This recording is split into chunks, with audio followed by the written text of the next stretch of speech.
Welcome to Adapt It, the podcast where we explore adaptations of various forms. I'm today's host, Tom, and with me is Patrick. And KJ. Today we'll be discussing an article from André Bazin titled Adaptation or the Cinema as Digest, originally published in 1948 in the French periodical Esprit, and later catalogued in Bert Cadello's work, Bazin at Work. All right, fellas, so we read this article. What do you guys think? Well, Tom, before we get into the article, let's talk about the show a little bit. Oh, sure. So this show is Adapt It. And what are some of the things we're going to be looking at throughout this, at least this first season, and if not future seasons? Sure. That's a good start here. So I think the idea of the show, we don't really know yet because we haven't done it yet, but I think what we're going for is just looking at how various media is adapted into other media. So probably the traditional thing is a book into a movie, which I'm sure we'll do plenty of, and so on and so forth, and that'll be fine. And we could look at conventional and unconventional adaptations. But I think hopefully we can expand beyond that, look at how like music is adapted into a movie, or even how elements of photography or something like that are incorporated into other media and so forth. And so hopefully we'll probably begin with a more conventional idea of adaptation, X into Y, lit into movie, but move beyond that to see kind of how far can we stretch this concept? How much can we include in this idea of an adaptation? And hopefully that will be our goal. Also, hopefully it'll be fun to talk about a lot of movies that we haven't been able to talk about on Talking Pictures Trivia. Look at some things I've been dying to look at, like the 2005 Pride and Prejudice or The Unbearable Lightness of Being. Those are movies we just never got to in Talking Pictures Trivia. And then we'll get to Mortal Kombat when we do video game adaptations. Oh God, I do want to do the video game adaptation thing. Maybe not Mortal Kombat. So, maybe Mortal Kombat. Maybe Mortal Kombat. I as a child had that album, the music album, the music from the movie Mortal Kombat. I listened to that quite frequently. Explains a lot, Tom. Yes. Very high shelf. Audience, what this show has been described as high shelf was part of our approach here. We don't know what that means, but we hope it meets your expectations for high shelf. But then, Tom, so what's our approach to the adaptations? How are we, what are we going to be looking at? And maybe this is a good time to bring up the article to kind of go through what we're thinking the show is going to feel like. I think what we want to look at is, in part, how they're doing it and how well they're doing it. And so one is a descriptive element, like how are they actually doing this thing? And how is this maybe different from expectations or different from past ways of doing things? Or how is it kind of a continuation of former ways of adapting things? And then the other thing is, like, how did we enjoy that? How did we enjoy that transformation? Was it a successful adaptation? Was it a successful movie or play or what have you, even if it wasn't anything like the original form or very different from the original form? How did different people feel about this kind of change in the transformation? I mean, it's really interesting. Like, a lot of adaptations are held up to a standard that original stuff isn't, just because people are so loyal to original material. Even if it's like a video game, like even if it's the Halo adaptation, they're just utterly loyal to this video game. And so there is this kind of standard, this unique standard that adaptations are held up to. And it would be interesting to see how we feel about this, maybe a little more disinterested than these various cults that kind of celebrate the original source material, and compare it to how people who are really invested in whatever the original thing is feel about that. So those are all elements I'd like to pull in here. Yeah, now you're saying that, it might be fun to bring fans on too, to kind of bring some tension to the to the I guess show. I guess calling them cult members would probably not work well in We're those looking for cult episodes. members out there. Any Halo cult members? That's what. Yeah. Do you have a cultish fetish for the video game Halo, like a complete idiot? Come on our show. If you played Halo in college, we're considering you a cult. Yeah, I played Halo in college. I played a lot Oh, we of have a Halo in cult member college. here with us today. Yeah, I played a lot of Halo in college. So, Tom, the other thing I'm hoping to explore too is the author's authority. So, in other words, do we feel like the original author is still there with us in the adaptation? I think that'll be a fun look at these films and various forms we look at. Yeah, and I think that kind of brings us into the article today, which is about the authority of the author, the authority of the original work, and how much that needs to be respected. And André Bazin is an interesting figure. He was a French critic who was pretty influential, even though he died of leukemia by age 40. He did not he did not make it that Bummer. long. Yeah, but he was in the 20s and 30s pushing back against, or maybe I should say the 30s and 40s, pushing back against this sort of more experimental style that you might see in like Soviet montage, if anybody knows what that is, where you basically, like, Battleship Potemkin is the example of this, where you just kind of cut a bunch of things together to create a sort of exciting an exciting sequence. I would say think of the itchy and scratchy Soviet Union like special when have you seen that one? I have not. No. They have a thing where like Itchy and Scratchy gets canceled, and so they bring on the Soviet version of Itchy and Scratchy of Worker and Parasite, and it's essentially like that. It's like Soviet montage where there's just all these scenes that make absolutely no sense in sequence. Yeah. But they cut them together. I haven't seen this. I haven't seen. Very I top have shelf. seen any. I would think Simpsons might be high shelf these days, right? It's Yeah. The bar keeps falling, but I haven't seen Itchy and Scratchy. I don't think I've seen any of it, but like my understanding of what you're describing, or like some just seeing other Soviet movies, is like it's a collection of images, and when you put them together, they're supposed to mean something.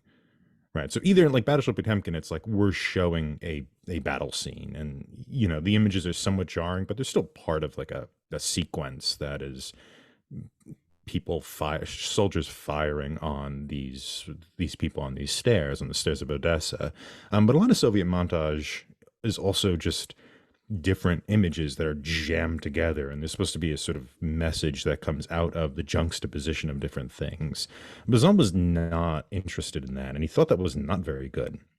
And he was much more interested in a kind of soft touch of the director, and in sort of longer takes, in deep focus. So he liked Orson Welles a lot more than these other people. And he wanted this sort of stillness in the movies. It seemed to be for the audience to kind of make a decision about what was going on, as opposed to what he saw as the director sort of taking control and making a decision. And he had a kind of an appreciation for these kind of, I guess you would call them, socially real scenes, and not socially real in like a communist or socialist way, but something like Vittorio De Sica's movies, right? Where you're seeing real life people in the ruins of World War II and kind of dealing with those problems. That's what he saw as a sort of ideal of art. And those movies he didn't feel were kind of imposing a message on the audience in the way Soviet montage would, but they were allowing the audience to kind of sit back and interpret it. And so there's a lot more friendliness to the common viewer, I would say, in his work, and I think that's reflected in this article, in which he traces adaptation. So hopefully that is a good introduction to our young friend here. And so what did you guys think of it? I enjoyed it. I think he's got a number of ideas that are interesting, especially I think you can take some of them and actually kind of extract them into sort of modern day. One of the main ideas I think he has is sort of, well, film is its own medium, and so you have to adjust the work of these things and sort of in order to fit the new medium. But what he sort of also says, though, is it's not as if you're just sort of taking the thing. The expectation shouldn't just be that you're taking the thing and just sort of translating it.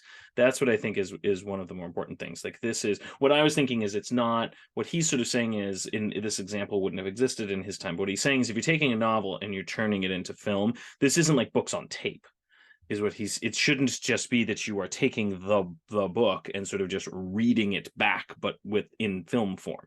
He's sort of saying, I think, that film does have its own requirements, it has its own things, and so you should adapt the thing, whatever it happens to be, in order to fit with the new medium. But he is also saying, I think he gives an interesting one, which I like his example, when he says, an author certainly has a right to criticize the work and say that they don't like what's been done with it. But he says that at the same time, just by selling the rights of their work, they've I think the example he says is, it's sort of like prostituting your own child. Like, they've taken something that they've produced and they've literally sold it for money. So there is certainly an element of like, well, you kind of lost your right to say too much about it. But he does give credit and say, but that's still the author. It is their work. They still have a right to sort of defend it or to argue in favor of their own work if the film adaptation is bad of it. So I think there's some interesting ideas on that front. But he's got a number of other points which I feel like we could raise, but I'll stop for now and let KJ go if he wants to. First of all, he was kind of defending the adaptation, right? Let's start with that. It sounded like before this article, maybe everybody was like, no, adaptation's terrible. Don't do it. Like, just read the book. Stop watching these movies. Mhm. Or it is kind of, he was taking the opposite point of that, which is, no, hey guys, wait a minute. Adaptation might be good. And my favorite example that he said is, hey, nobody complains about the stained glass windows from the Bible, right? Those adaptations, everyone's Mhm. cool with those. Isn't that fine? I imagine he's trying to say, why all of a sudden are we upset with adaptation, instead of historically it didn't seem to be that big of a deal. Yeah, I agree. I think that's the main argument. We probably should cover what the central argument is, which I think you're absolutely right, KJ, in pointing that out, is that this idea of like the pure work, and we're going to violate the pure work by turning it into something else, is something of a convention in itself, right? He calls it a 19th century convention. Like, there's this pure authorial work. And I think he talks about, like, if you change, like, you can't change Sartre from book into movie because his past perfect tenses are as integral to the meaning of the work as anything else.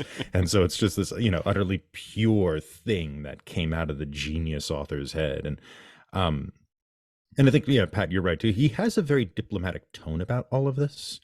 Like, he doesn't seem to be particularly bloody toothed about any of these ideas. I think he just wants to point out that this idea of the author as authority is kind of a 19th century concept. And while the author is still an authority over his or her actual written work, certainly, you can still take out what he calls situation and character, which by situation, I imagine it's just given circumstances and plot. You can abstract those from the book and do something with it, like make it into a movie. He does have some stuff in the beginning which is a little harder to pin down, where it's like the inner feeling of the work needs to function well. And he kind of says that there's adaptations he likes and adaptations he doesn't, but the standard for what he likes or what he doesn't like doesn't seem to be anything like it really captured the book exactly, right? There has to be room for transformation and change, and the reason why we kind of don't see that, or other critics have missed that, or authors tend to be kind of reluctant to praise any of their adaptations, is that there's this old convention of the author, and that And that convention it doesn't have to go away, but we just have to see it as a convention, as just one thing. And I think his kind of hope is that what the cinema will do is extend hard work, hard culture, top shelf culture to to more people, right? To a larger population. He makes that one comparison of like the junior version of great books, the sort of simplified version of great books. And he's like, yeah, that's not Dostoevsky, but those people aren't reading Dostoevsky anyway, and at least they'll get something, and maybe they'll get something that will introduce them, that will lead them to the book. So this isn't this isn't a bad thing in terms of access. I mean, in some ways, that was the issue. That was part of that was the part of the article that I think I had the most difficulty with, though, to some extent, that I disagreed with him the most, in part because his example of, say, biblical stuff, that's not so much, I would say, adaptation. And this is, I think, something that hopefully we can get into in this, as we sort of go through different films, is that I wouldn't say that's adaptation so much as inspiration. Because take a work which I hope we can do at some point, like "O Brother, Where Art Thou?" Is "O Brother, Where Art Thou" an adaptation of the Odyssey, or is it inspired by the Odyssey? And I think it won. It either won or was nominated for best adapted screenplay. Should it have been? I think that's an interesting one. And even now, like, there's a controversy currently going on, although probably by the time this airs it will not be going on, but with Barbie, because the movie Barbie is trying to be nominated for best screenplay, and they're putting it into the best adapted screenplay, not the best original screenplay. Well, have you read the back of the box? Like, it's that's pretty literally good. But that is literally what they're claiming, is that I did not know this isn't. Oh yeah, this is like an absolute conversation. Is the Barbie people are trying to say, like, no, we took a character and we made an original script, and they're saying, no, you took a character and you're adapting it to the screen. So this is like an actual kind of controversy going on right now with this film, and I would sort of agree. So I think this is an interesting discussion to have: is what's the difference between adaptation and what's the difference between inspiration. But you can also take this, I don't think it's entirely an authorial question. I think sometimes the work can sort of stand on its own. And again, maybe this is a film we'll do at some point, as is the film Beowulf, which, have you seen that? I have I have seen you read it? I've seen the Angelina Jolie version. Yes, but have you read it? This is not just a question of authorial, sort of intention or something like that. Like, arguably, there is no author of Beowulf. That this was sort of a collective cultural work that kind of eventually emerged. And yet, I think there's still an argument to claim that the work itself still has its own integrity. That does the film have to respect that or not? There certainly are films that have completely rejected what the sort of text would say, or something of literature, and have still been successful. And there's others that have just gone off in wildly new directions, like Beowulf. So I'm not 100% certain I agree with his sort of, oh, this is a 19th century convention. It's like, sometimes the works have their own integrity and their own rights, and regardless of what the author thinks of how they worked out.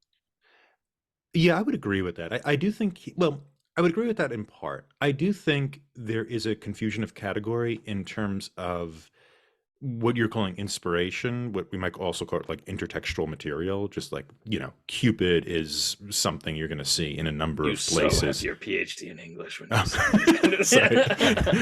we could cut that. No. This is a high shelf. No, intertextuality, liminal spaces. Please. Yeah. Please just keep sucking on your own butt. We love it.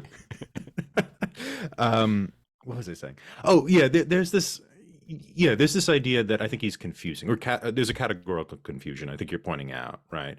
Which is, there's a sort of cultural storehouse with, whatever. We see it in medieval art, right? Or early modern art, where you have biblical sources and classical sources, Greek and Roman sources.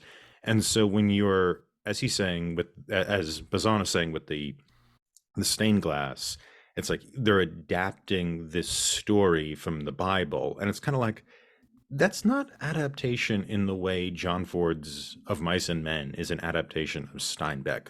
There is something different there, right? And I think it's just, there's this universal, or almost universal at that time for anybody who was going into that church or cathedral, signifier of something, of this kind of cultural norm. We all knew what this meant. But just because something is a signifier or symbol doesn't mean it's adapted. And I mean, if you want to go completely ridiculous with the argument, you could say, well, then the words we're speaking are adapted from other things, and therefore, like it gets silly very, very quickly if you follow that chain. Um, I do think there is something in his assertion of the idea of an author and respecting the author that is a more contemporary, it's certainly a post Renaissance concept, and I think he's dealing with that. I do think what you're talking about, like the integrity of the work, like, yeah, Beowulf is a great work and it should be respected, in some way. Like if you were to make a work where it's all about disrespecting Beowulf, I don't think that was the intent of that movie, even though that might have been the consequence of the movie. But no, but I guess that's the point, is that that's the exact point of something like the Beowulf example, or many of these works where,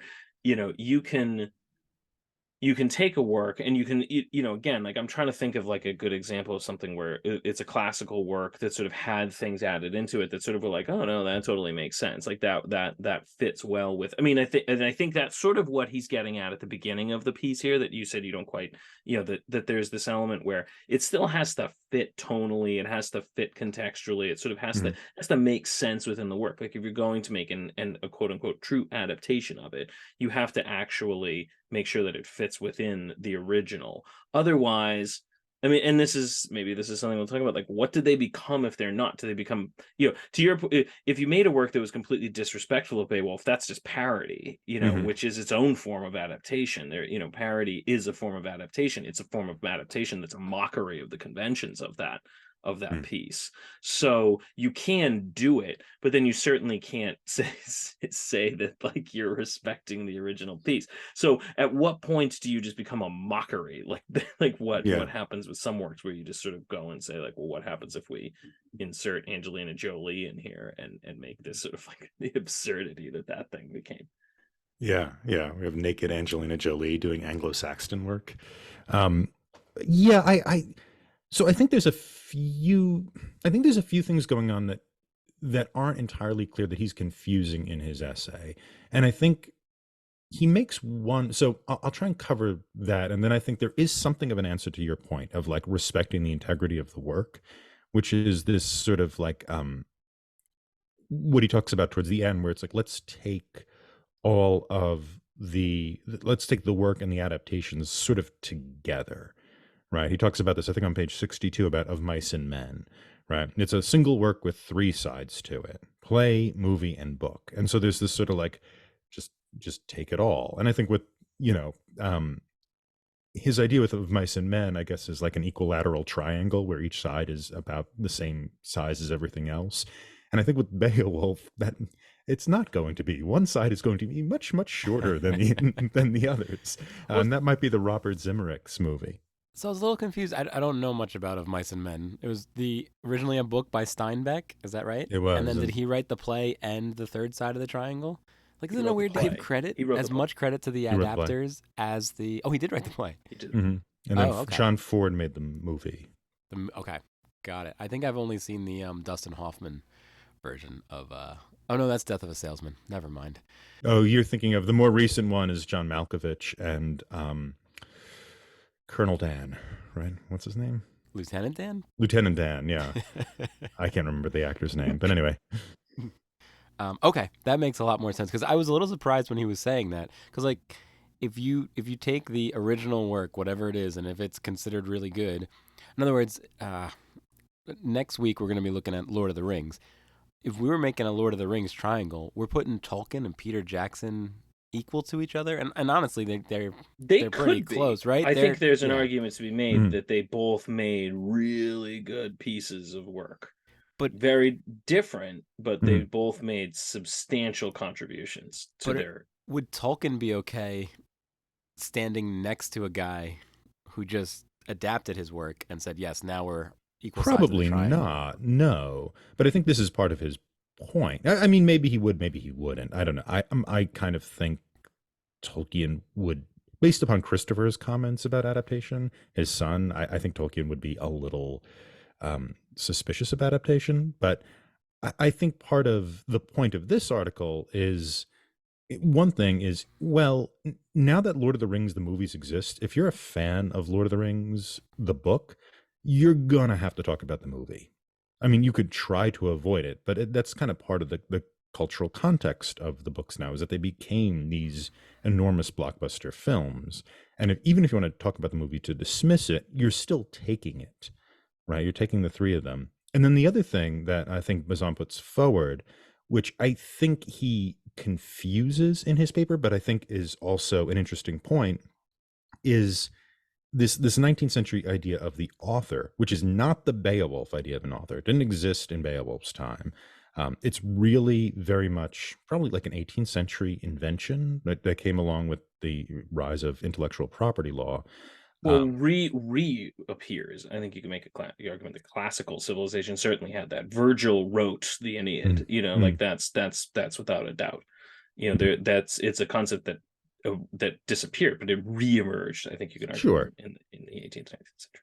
Okay, yeah, I think that's fair. That it wasn't there always. No, that is absolutely true. It is only emerged in particular periods of relative cultural stability. Mm-hmm. Yes.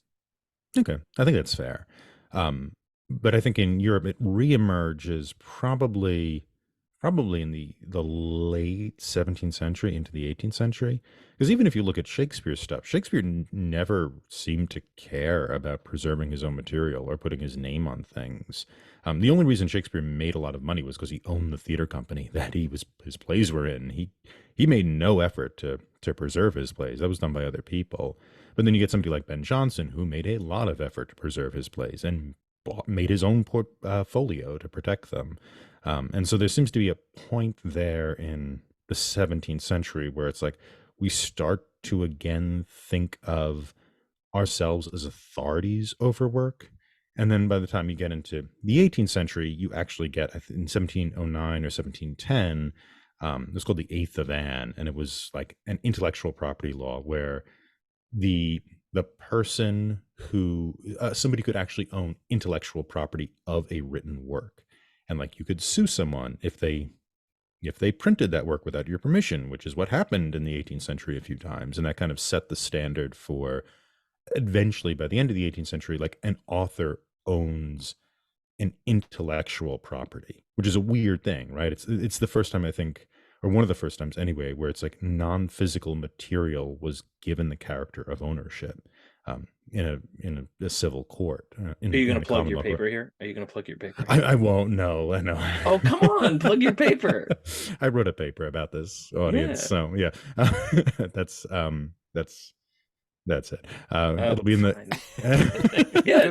Where is it going to be? It was published a while ago. It was in Adaptation. Oh, and Pat happily, or not happily, I was happy that Pat helped me with it along the way. So it's in Adaptation, which is a journal, and it came out in 2021, I think. But it was on intellectual property law. Maybe 2022. Yeah, no, it's. We've hit the vampire age where the years start slipping away and we just don't notice or care. But yeah. But anyway, so all that is kind of a footnote to this idea that I think Bazin is right about, which is this idea of the genius author is, if it's reemerging very recently. It is not something that's just always been there. And maybe we don't need to necessarily think of the author as the only authority when it comes to something being adapted, right? Like that's fine. We should respect the author. We should listen to the author, but we're going to include the author's original work and the author's opinion in a larger context of consideration when it comes to the adaptation. I think it's the author is an authority on their work, but they are not the authority on their work. Mm-hmm. They're an authority. They wrote it. They know a lot about it, but that does not mean that they get to dictate everything about it. Yeah, and I think that's his point. And I don't know. What did you guys think? I really like the tone of that because it seemed very balanced in terms of he's not doing like with a lot of French critics where they're sort of like on the ramparts and screaming about whatever the hell point they're trying to make. I thought this was a fairly balanced argument. And I do agree with that last part, even though I think he confuses it with this sort of medieval idea of, well, in medieval ages when they adapted stained glass windows, nobody worried about authority. And it's kind of like, well, it's kind of a different thing, but anyway, I don't know. Did you jive with that argument or not at all? I agreed with it. I mean, Okay. overall, I think that that's a good approach for looking. And to your point, it is. There's a lot of people get very attached to these things. Like if you go and every change. We'll talk about Lord of the Rings next week, and there's every change that got made in that thing gets a lot of attention. And some of them are relatively minor changes, characters being dropped or things being kind of moved around or places being moved around. Other things are sort of fundamental alterations of characters. How many of them were necessary to make the film work, I think becomes part of the question. Hmm. There are other film adaptations where they make major changes, and then there's some where they're pretty much word for word exactly what the things were, and which some of them very successful. There are some great noir, adaptations of, say, Raymond Chandler. The Big Sleep is more or less the exact thing, like scene for scene for scene. There's Hmm. very little that actually gets changed in it, and it works pretty well. There's other noirs from that time period, though, like Double Indemnity. Double Indemnity was written by Kane, but it was adapted by Chandler, and Chandler makes some pretty big changes. He does not like. He didn't. He openly said he did not like Kane, and he was going to fix Kane's novel. And when and he wrote a screenplay, so that was like he wasn't respecting the author. He was flat out saying like, I don't like him and I'm going to fix his book for him when Hmm. I make his movie. So I think there's a wide range you can find in these types of things. But I don't think it's wrong. I think there are certainly cases where Double Indemnity as a movie works very well. It sort of works as an adaptation. I think everything that he did was successful, but I think there are some that are not successful, certainly. Yeah, I'm just thinking author by author. I mean, the author of Mary Poppins, how did she feel? J.K. Rowling, how did she feel? I feel like when you're contemporary with your adaptation, it might be a little different. As Bazin pointed out and Pat pointed out, you're benefiting from it financially. I think that, right, makes a difference. Like George R. R. Martin, like he didn't just benefit financially, he worked on the adaptation. He didn't Hmm. just throw it over the fence, he wrote a few of the episodes.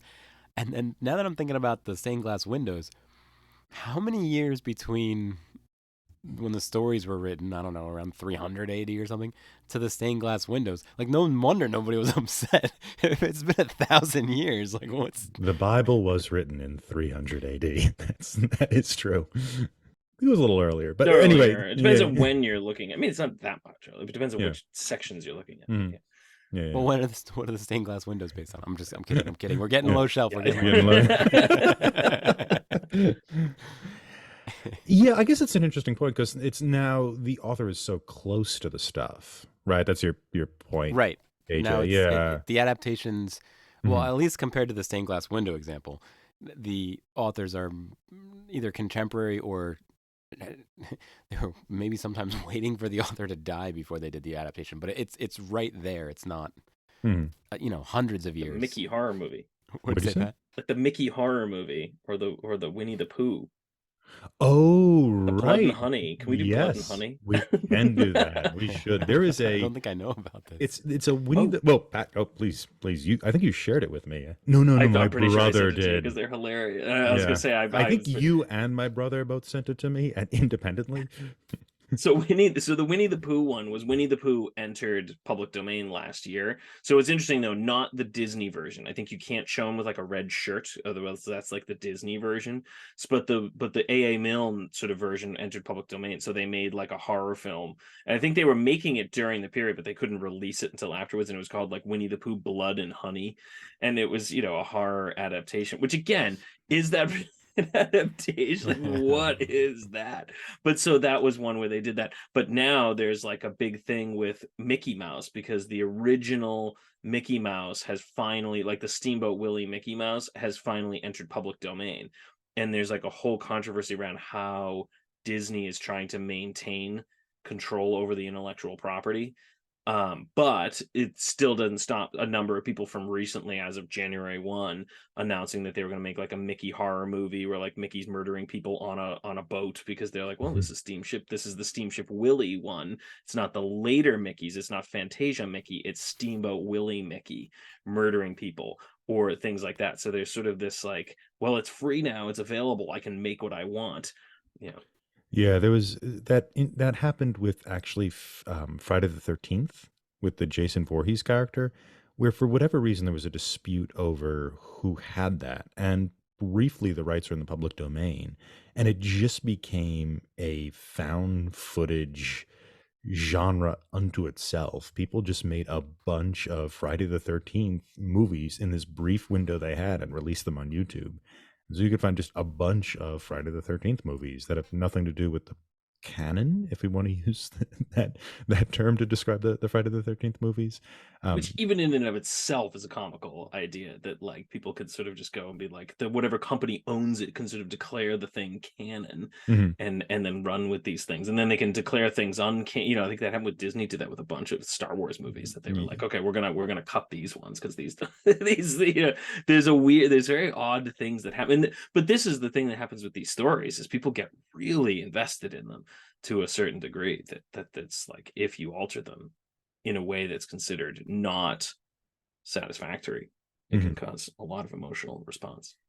Yeah, I think Disney, because they had a lot of the books, the Star Wars books, and Disney declared the new books, because I think they're still writing books, they're canon, and then the old books are legends. So I guess there's this frame narrative where like there's these stories of Han Solo, but they're not real. They're just legends that people say this is actually what happened. And that designation is really, yeah, you're saying that people are really into that. They really, it's odd. They want an authority to tell them what counts, right? Like you want an authority to say, no, this is how it was, which is sort of bizarre because it makes a lot more sense in a religious context where it's like there is hopefully a deeper investment in what was and the representation of what was, because that has something to do with your religious practice and something kind of deep and metaphysically important to you. But when people get really into what is the authority behind Star Wars, and like we need an authority to tell us what counts in Star Wars, it's an odd phenomenon, but it is everywhere in these kind of discussions about adaptation. Like should Tom Bombadil be in Lord of the Rings, and is it a shame he was taken out of Fellowship? We are raising the shelf. It's going higher, higher, higher. Yeah. But I think that ends up being a thing I think Bazan wants to kind of do away with a little bit, is like this idea of, no, there's something that counts and something that doesn't, or something that's kind of bad or good. And I think for him, and this is his example with the radio, which we should talk about also, which is he was knocking the radio quite a bit. Yeah, he's not knocking the radio. He's not knocking it. I don't think so. Yeah. One of his quotes is, "Radio is not quite the art like the cinema." No, that's kind of harsh, right? Like that. He said it's mostly just a way to transmit audio. Like it was strange. He didn't maybe, and I don't know when they started recording the radio shows. Right? I assume at some point in the 30s they weren't recording them; they were just broadcasting them. And if you missed it, you missed it. So, but I feel like if you record a radio show, isn't that just as art as cinema?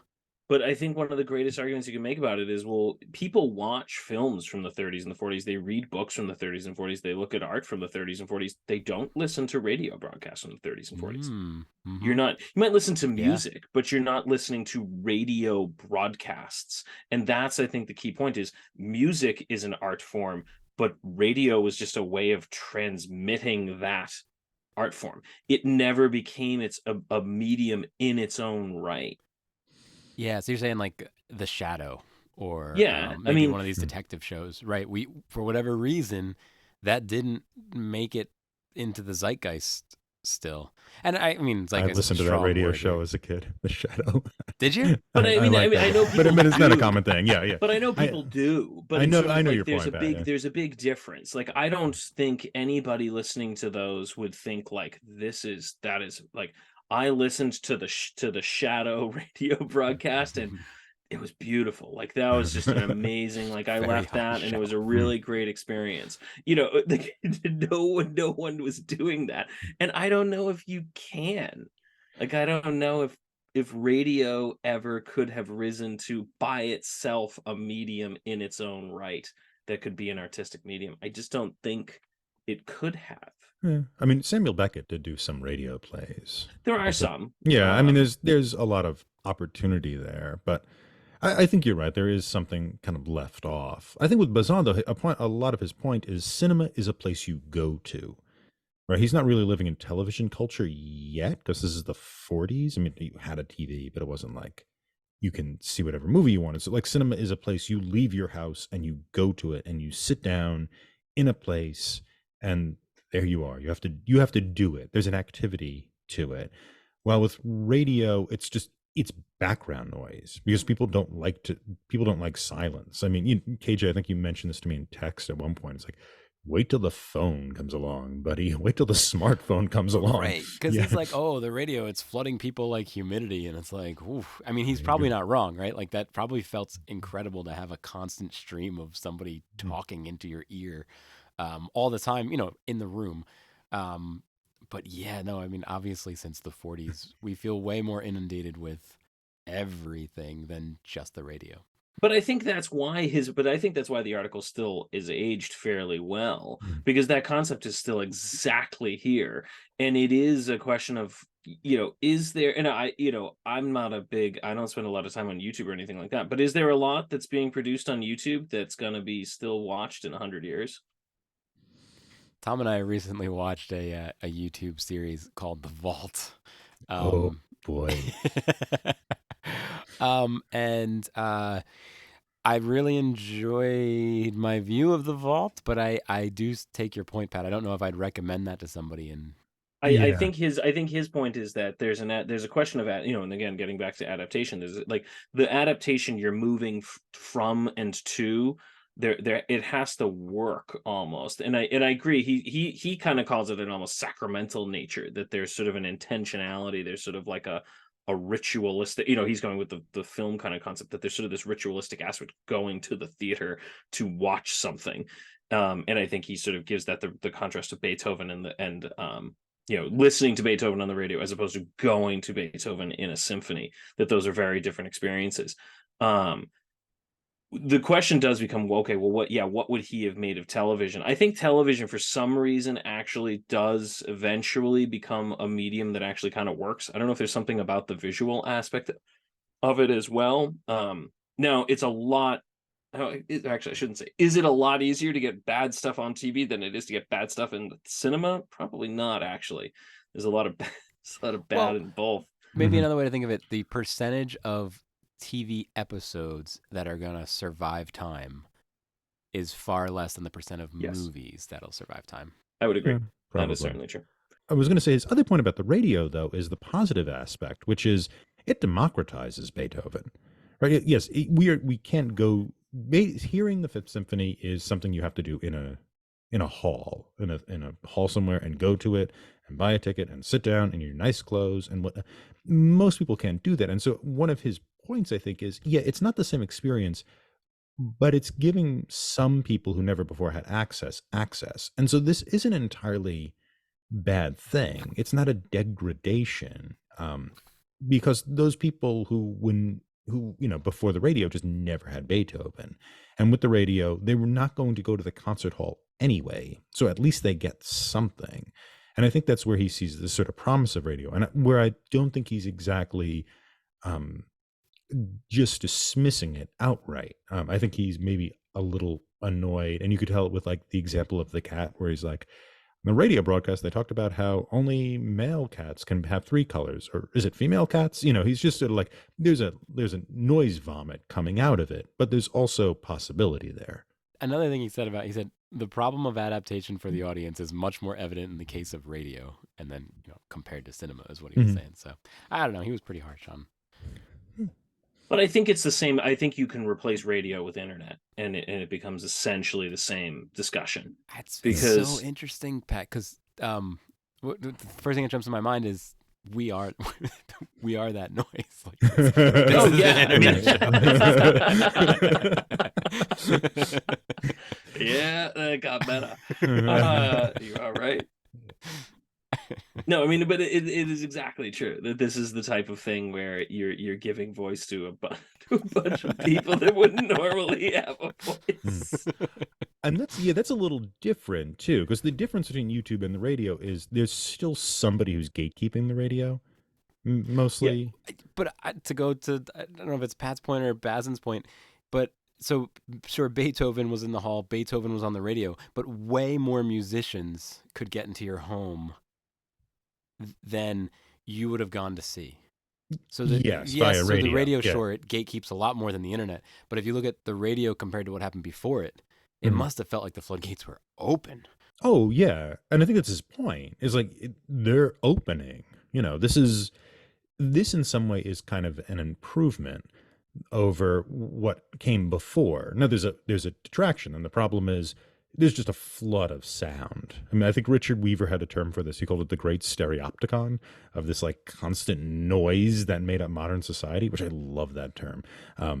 There's an article which is along these similar lines by David Foster Wallace, and he does talk about sort of this idea of the inundation of media and how it's going to affect people in terms of just the direction out, like how media is going to be so directed at individuals, and how it's going to like choose individuals to watch it, and how it's going to sort of impact the future. And he was writing in like 92, and he had a pretty good idea of what was going to come in terms of AIs picking and showing people stuff. I mean, he was pretty astute in that sense. Yeah. His book Infinite Jest is a pseudo sci-fi book. It's like 10 years in the future, and the plot of the book is somebody made a movie that's so entertaining that once you start watching it, you can't stop, and you'll just starve to death watching it over and over and over again. And so it's like a bunch of Montreal terrorists who are also all disabled for some reason, decide they're going to get revenge on America for something by distributing the entertainment to people. So I don't know which came first, but one of those was either adapted from or adapted to a Monty Python skit where they read a joke that's so funny you can't stop laughing, and then you. Oh yeah, that's earlier. That has to be earlier. It's definitely earlier. Yeah. I remember that they have to like read it in German so that they don't, so that the people who don't know German read it in German so they don't laugh to death. Yeah. But I think that goes to your point, Pat. It's like there's a problem of being too entertained or what have you. And I think the thing that Bazin is not seeing, or the difference between this and between radio and the internet, is that there's still a gatekeeper. And with like YouTube is made up of people like us who are just putting stuff out there. And so you can really waste an afternoon watching like us. Yeah. Yeah. If you're going to waste your time, audience, it's with us that we prefer. Yeah, please waste your time with us. Life is meaningless. Just spend it with us. That's fine. And I think that's also a difference too, is that the democratizing of access is later going to be met with the democratizing of content creation, where everybody is now a content creator. And I tend to look on that a little more positively than probably David Foster Wallace would, where, that's actually a form of terrorism in his worldview. But still, it's like it's an interesting thing. And you see like other writers, not to go on a tangent, but like if anybody know Adorno or Horkheimer, they were the kind of cultural. No one. Oh, well, they were like the OG cultural Marxists. They were basically taking Marx and looking at culture, and they moved out of, and they were using Marx, the OG cultural Marxist. Yeah, fair enough. But they basically like tried to figure out how the culture creates fascism, and they left Germany and came to America and were like utterly despairing that like Americans liked movies and things like that. And I think like Theodore Adorno loved Arnold Schoenberg. If I don't know if anybody knows the music of Arnold Schoenberg, but he was an atonal. He was like an avant-garde atonal composer in the 20s through the 40s. And Schoenberg was like Adorno was like, the reason why the masses are listening to pop culture and not revolting against the establishment is they all like jazz. The problem is they all like jazz and they need to listen to atonal experimental music all the time like me and get a little more top shelf so they can then revolt against the, whatever it is. That was like a really big attitude, was like popular culture is this thing that's keeping the masses down, and you need to like stop listening to the radio and stop watching these kind of crappy adaptations and like listen to the good stuff and listen to the cutting edge stuff.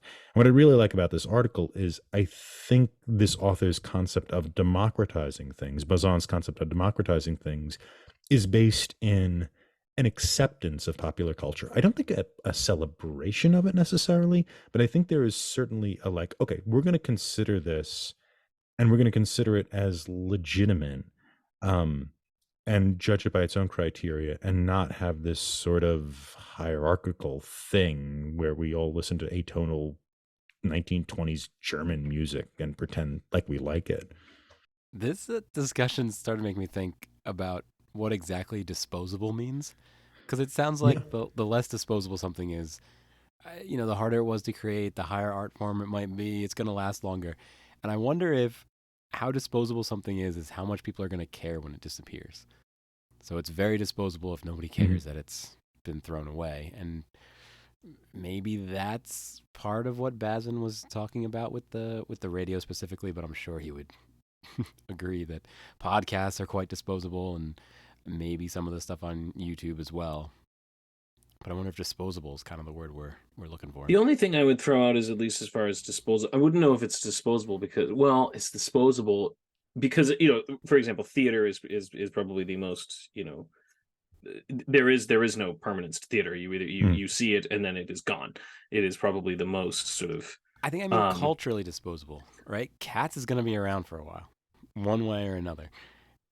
Phantom of the Opera is going to be around. Hamilton's going to be around. So I don't mean literally like we're going to throw cassette tapes out. I just mean like the cultural impact, and are they going to adapt these things in the future? Is it still going to play in the future? Are they going to bring it back? I don't think those particular works will be around in 100 years in the same way that like Taylor Swift is not going to be listened to in 100 years. I don't think. If we go back 100 years, there are musicians from 100 years ago that are still being listened to. They some of them were very popular, but I don't think they were like those particular types of works. So is it longevity? Is that, I mean, I guess I think that's what sort of your point about disposability. Is it so it's not the actual sort of time frame that the work of art exists. It's the sort of longevity as to how long it will last into a future generation. Exactly. Yeah, I see what you're saying. Yeah. Right. The Beatles seem to be around. It'll be a while till those guys go away. Like it's. I think the Beatles. I mean, it wouldn't surprise me in 200 years if people were still listening to the Beatles in the same way that 200 years from now, people are still listening to Beethoven. I think those kind of things. I think that might actually survive. Yeah, I would agree. Yes, yeah, and then that's a different issue, right? Is like how we value something isn't how. Well, it's not related to the medium, I guess, is the particular Yeah. point here, though. Discussing adaptation, it's not related to the medium. Except we pointed out that not only do we not create more, I'll say fiction radio shows. I mean, maybe there are some fiction podcasts out there that are similar to The Shadow or radio shows, but they're not as popular as they once were. They're not as popular as other forms of medium. And The Shadow, I mean, Tom, you said you had listened to it, but I wouldn't even know where to listen to it, right? I'd have to go search and seek it out. Whereas the show Friends, I mean, maybe once the millennials are gone, maybe Friends goes away too, but it's going to be more accessible. So I think TV shows last a little bit longer than radio shows, hopefully last a little bit longer than podcasts. But I think I'm making the argument that there is a bit of a hierarchy to disposability that is based on the medium. Well, I think there is, and I Okay. guess I would agree, because this is a question that I wanted to ask, is because I do think there is somewhat a hierarchy of media, and this would be the question: is there are loads of examples of novels that have been made into successful movies, like bad novels and good novels that have made into good and bad movies.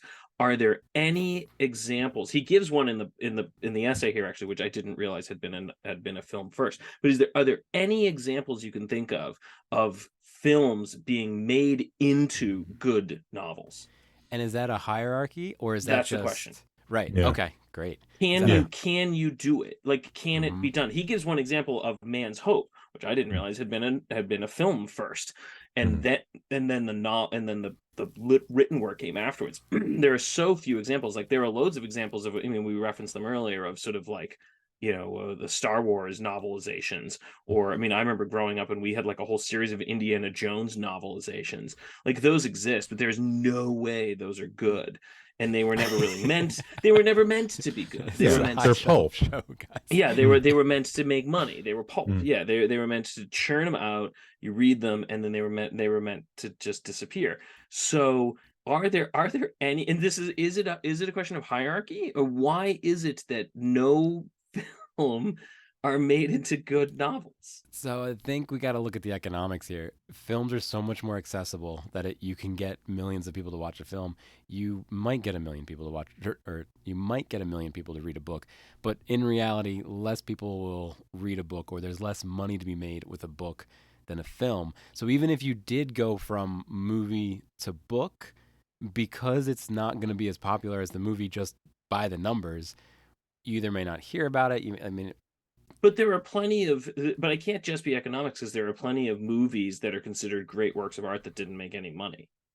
Like, if Yeah. that's all it is, then I mean, the only economic argument you could make is like, well, no one really wants to spend the time that no good author wants to spend the money to get the rights to a movie. But it's just like, I'm sorry, there have been enough bad books out there that a good screenwriter and director and other things have taken that thing and turned it into a good movie, even if the movie made no money, that it can't just be economics. Why are there in basically the entire history of film, has no one gone out and taken a good movie and adapted it the other way?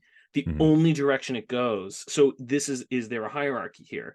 Does the direction have to go? No, you can have a good film by itself. You can have a good book by itself, but you can only go good book to film, to good film. You can't go even bad film to good book, or good film to good book. You can't do it. It doesn't work. Yeah, I wonder why that is. I mean, I did when I was That's a the question. yeah, when I was a kid, I read the novelization of the movie Seven because my parents wouldn't let me watch Seven.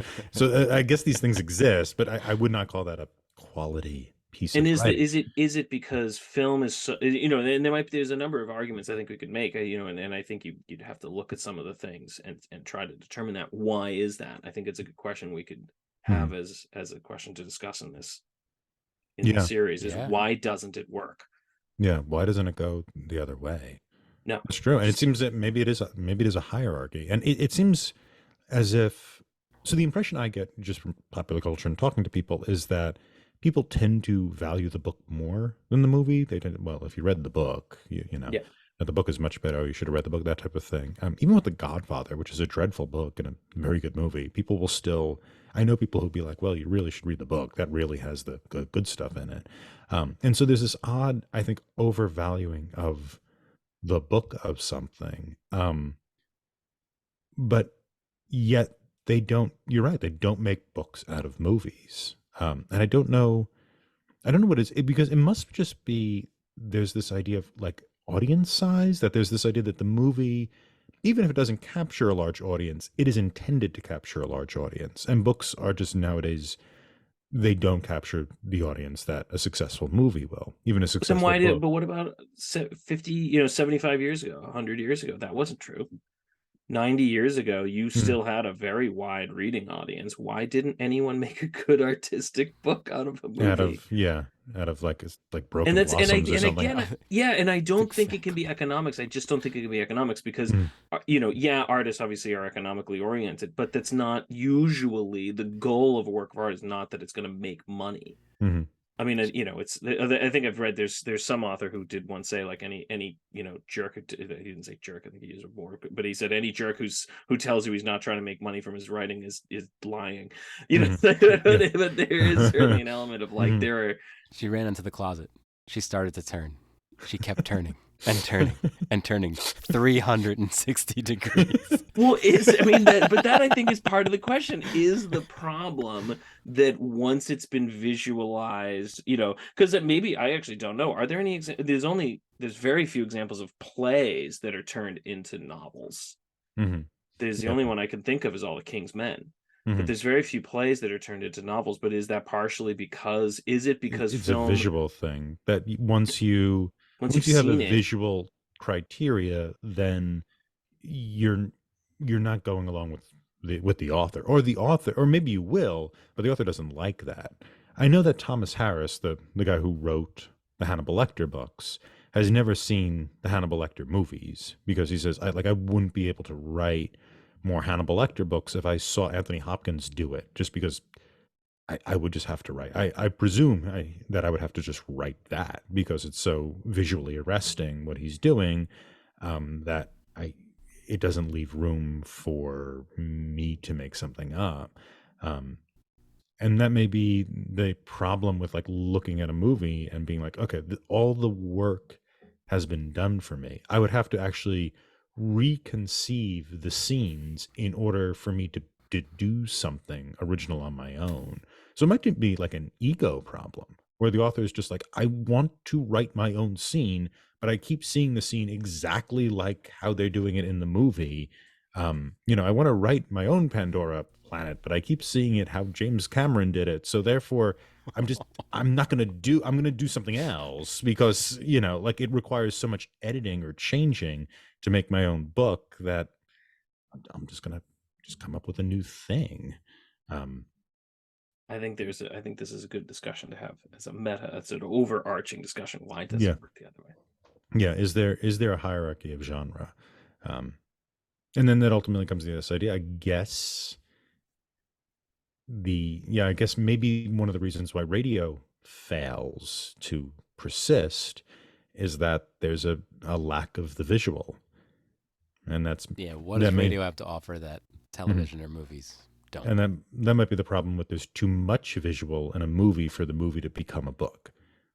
Like the book is supposed to generate a visual out of the writing, and interesting and creative writers will do weird things with that or make the visuals hard or mess with you in certain ways. But ultimately, it's like you read a book and with most cases, you're visualizing the stuff that is going on. And movies are easier to digest than books. I mean, even for people who love to read, I think we are people like that. It's easier to watch a movie than read a book. It just is. It's less taxing, and that's probably just because the work is being done for you in the movie. I can imagine, like, if you were an author and you're like, oh man, I really want to adapt, what's some like American Beauty? Oh God, that's a terrible movie, but whatever. It's a good example. I really want to adapt American Beauty into a great novel. Like, I can't wait to describe that living room. Yeah. That bag. It's the bag. That's what's gonna wow them. It's the plastic. Yeah. Floating in the wind. Yeah. I mean, swoosh it's, up, swoosh down. Yeah. And that's what critics do. Like film critics like describe the things they saw. And so like you could have really good film criticism, but it's, because it derives from the visuals and it doesn't have the expectation of having to transform into a new thing or be original. It just has to capture the essence of the original.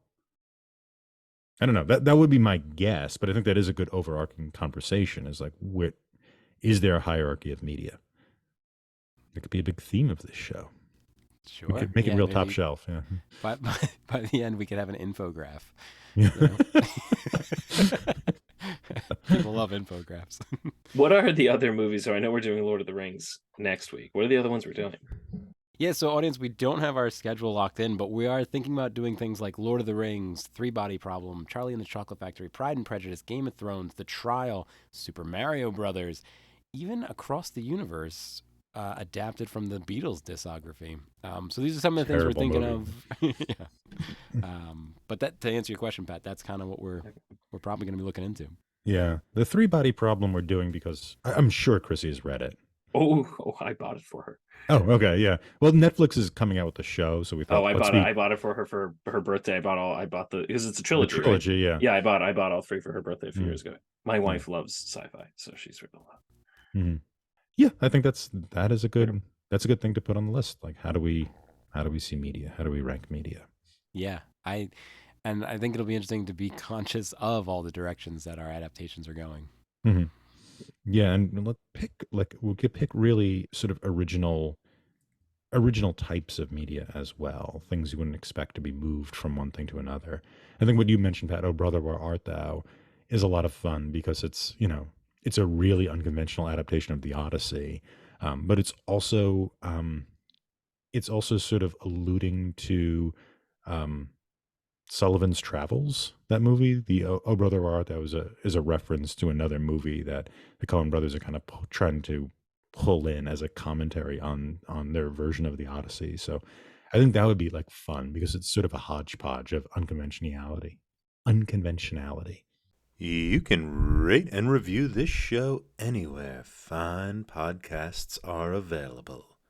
For those viewing in YouTube land, if you haven't already, please like this video, subscribe to the Talking Studios channel for all our exciting content, and follow us on social media at Talking Studios. Check out other shows by Talking Studios, including Talking Pictures Trivia, where we explore movies through trivia, Keep Making Movies, where we explore micro-budget films, Limited Lexicon, where we play through text-based adventure games, and Get the Point, where we slowly reveal a movie poster and try to guess which movie poster it is. Got a question for us? Call the Talking Studios hotline at 201-467-8679 and leave a message. It may be featured on a future episode. And if you haven't already, please subscribe to Adapt It, wherever fine podcasts are found. Join us next time when we discuss The Lord of the Rings and look at the Peter Jackson adaptations. Wow, Talking Studios. Next week, we will be covering the adaptation of The Lord of the Rings. Pat, what was your favorite adaptation of The Lord of the Rings or any of Tolkien's works? Yeah, I think I'll give the not very clever answer here. I mean, I would go with the Peter Jackson. But to be clear, the Peter Jackson Lord of the Rings, not the Peter Jackson Hobbit. If we were going, yeah. So I would have to go with Peter Jackson one. I think it's a classic in and of its own right. I think it's arguably one of the best adaptations of a book ever made. I think so. Mhm. That would be my take. Yeah. Yeah, I grew up with the Hobbit cartoon. You guys ever seen it? The greatest adventure is what lies ahead. And I loved that. I loved that while I was growing up, especially Gollum. Gollum was real cool in that. So I don't know if it's my favorite, right? The Peter Jackson ones are pretty good, but it might be my favorite. It's not as good as the Peter Jackson ones, but I haven't seen it in a while either, too. Maybe these are rosy-eyed glasses. How about you, Tom? What's your favorite adaptation of a Tolkien's work? Yeah, I would have to say, like that, it's the Peter Jackson. I don't think this is a particularly hard question. I have seen a bit of the Lord of the Rings cartoon, the Frodo of the Nine Fingers song, which is excellent. It's not I'm sorry, the Lord of the Rings cartoon from the 70s is not terrible. It's not awful and horrible. It's not great, but it is also like unfinished. They didn't finish the movie, and with that in mind, it could be worse. So I think that movie deserves a minuscule shout out, but the Lord of the Rings, the Peter Jackson ones, are pretty excellent. And I just as say with Pat too, like that's a great achievement of adaptation. And I mean, it's a great achievement generally, but in terms of if you just look at a things that have been adapted from other things, or really good movies that have been adapted from really important or interesting books, I'm not quite sure what is placed ahead of Jackson's trilogy. Well, I'm not sure either, Tom, but I just thought of another. Do you guys ever hear the Leonard Nimoy song about Bilbo Baggins? Audience, if you haven't heard it, go do a No. quick search on YouTube. It's well worth it. The Lord of the Rings trilogy is available on Max. It used to be HBO. Max at the time of this recording.